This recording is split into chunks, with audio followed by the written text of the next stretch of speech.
Now, do you see the Norns as a just the three Norns as mentioned, like in the Voluspa or wherever the Earth, Verdandi, and Skuld, or do you see them as a sort of metaphor of past, present, future, and that the Nornir or Norns exist for everybody in like their own family lines? Like each family has a Norn that writes that family's story.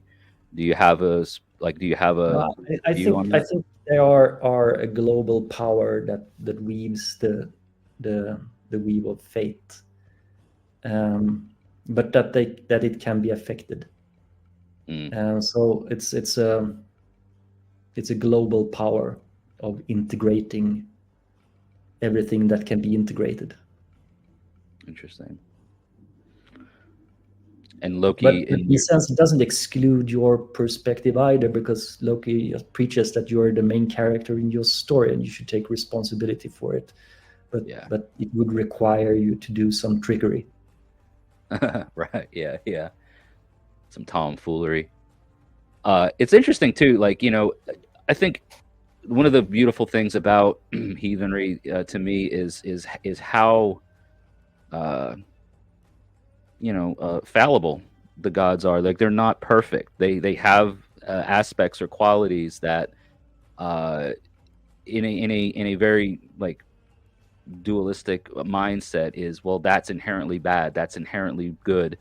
The things that they may do, even Odin, the chief of the gods, has things about, like you read about in some of the stories, that are like, I don't know, man, that sounds pretty sketch. It doesn't sound like a good thing. But when we get out of that mindset and realize that good and right and wrong, and good and evil, right and wrong, like it was situational. It was, of course, the story is written at a time when things were a bit different anyway, socially speaking and culturally speaking.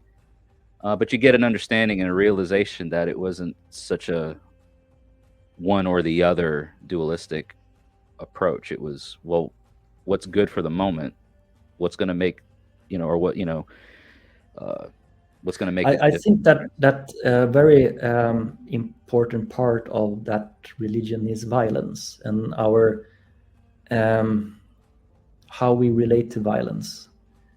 And in the congregation of the Smiling God, we kind of weave the narrative that Loki was tired of the violence, and that's why he sought this transition. But the transition was, of course, very violent. Um, but if you look at Thor and Odin, they're very violent gods.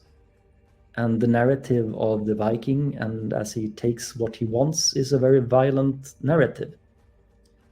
And we've been distanced from the narrative of violence to the point that we can all agree that there should be absolutely no violence, but somehow the police and the military are important. And Yeah. we have a very hard time of consolidating how we can both be violent and defending ourselves so against, I mean, predators or capturing animals or killing people who wants to kill you, with the fact that we all want to be these peace-loving people who never hurt anyone.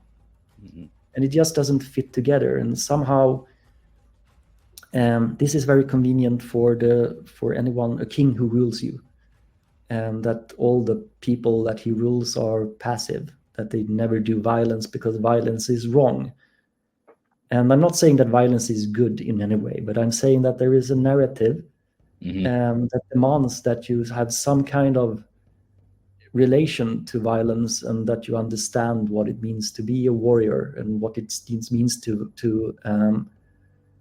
weave such terrible force.